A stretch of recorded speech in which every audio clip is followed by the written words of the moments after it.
Wala akong magawa ngayon, kaya ito, papalitan muna natin yung gasket sa valve cover nitong Mirage kasi grabe na magtagas. Parang ano yun, yung bubble gum na tumigas. Tapos ito yung bubble gum talaga. So syempre, bago natin simulan tong lahat, dapat bubuksan muna natin yung hood.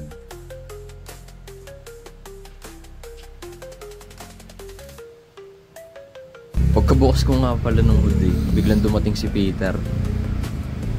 Pagkadating nga pala ni Peter sinimulan ko nang tanggalin tong strut bar. Kasi di ko alam bakit pa ako nag-strut bar dito, di rin naman ramdam yung epekto Ngayong maluwag na tong strut bar, syempre, tatanggalin na natin kasi ang hirap lang magtrabaho pag may strut bar pa Kaya ito na, game na. Tatanggalin na natin yung air filter muna para matanggal natin yung buong airbox.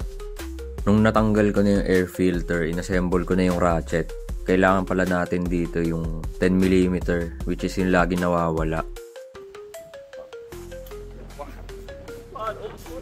Kaya ito na, pag-assemble ko ng ratchet, tinatanggal ko na yung airbox ko na sira-sira.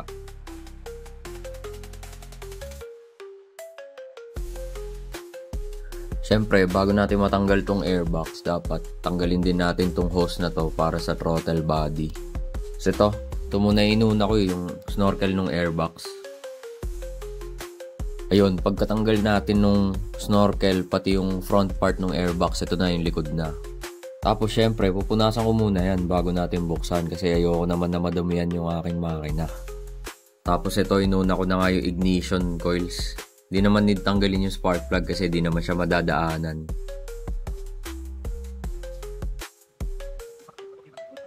Sabay ito, nung natanggal ko na yung mga ignition coil, tanggalin na natin tong hose na napupunta sa PCB. Tapos meron pa dito isang hose na papunta naman sa intake, yung breather hose yata tawag doon. Tapos ito, tatanggalin ko na yung mga plug ng injector.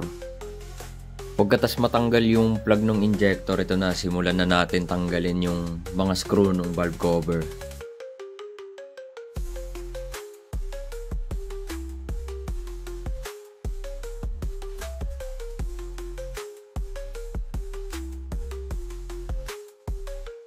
Pag natanggal nyo na lahat ng tornilyo ng valve cover, ito na, itap nyo siya ng rubber mallet. Huwag yung normal na martilyo kasi baka naman masira nyo pa.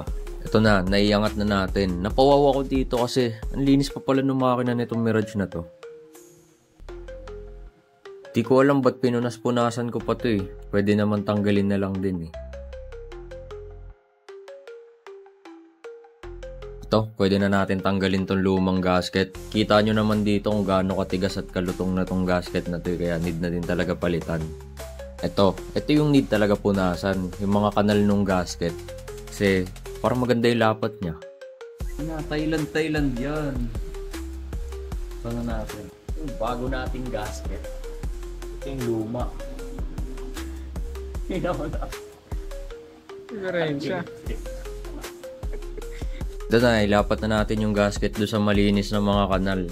Ingat lang kayo kasi baka may part na loose, may masyado na masikip. Ngayon, ibalik na natin tong valve cover natin. Kung medyo mahirap siya ipasok, basta masahihin nyo na lang, kaya nyo na yan. Ito na, sikipan na natin yung valve cover natin. Huwag nyo nga palang kalimutan yung specific na way ng pag-torque niya kasi may pattern din yan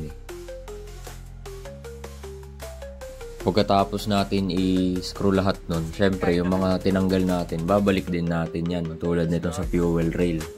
Sunod naman dyan yung hose na papuntang PCB, pati yung sa basta yung sa breather.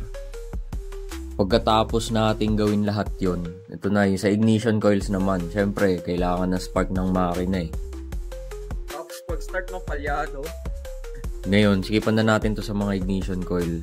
10mm na nga pala kailangan dito. After ma-assemble lahat ng kailangan i-assemble, balik nyo na yung airbox. Gawin nyo lang yung kabaliktaran ng pagtatanggal. Tapos syempre, balik nyo din yung air filter nya. pinitrahan ko yun. Namimibig ba talaga yan? Oo, goku. Pakita mo naman. Zip tie engineering po. Pati yan, wala. Wow. Start mo na nga. Nandiyan nga po ang strap bar.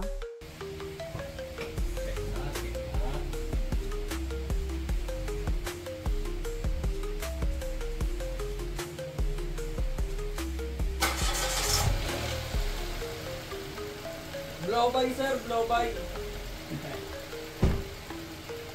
Tatanggal yung bumper ko. Mag-thank you ka na pre. Ha? Thank you. Thank you po sa mga nanood.